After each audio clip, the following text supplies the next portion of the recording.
Ассаламу алейкум, Аллахқа ыйман келтирген мусулман бир туугандар. Кырсык балелер, күнөөлөр себептен түшөт.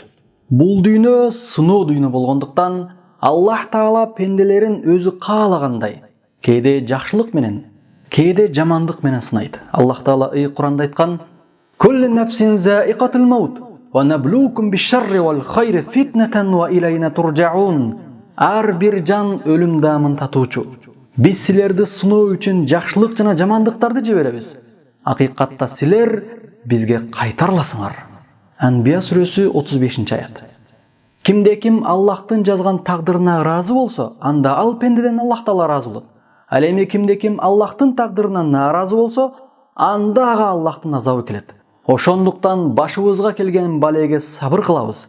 Себеби сабырдуулукта эки дүйнөнүн жакшылыгы бар. Сабырлуулук менен кыйынчылыктар кетип, күнөөлөр кечирилет. Мусулман бир туугандар, башыбызга бир бале же бир кыйынчылык келгенде күнөөнү өзүбүздөн издешибиз керек.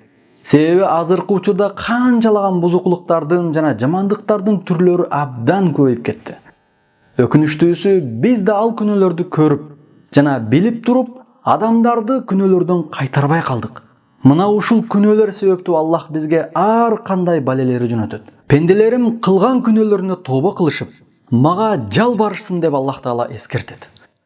Мына ошондуктан мусулман бир туугандар, кылган күнөөлөрүбүзгө тобо кылып, Аллахка жалбарып, чын жүрөктөн дуа кылсак, Аллах Таала дуаларыбызды кабыл кылат. Дуа бул мусулмандардын куралы.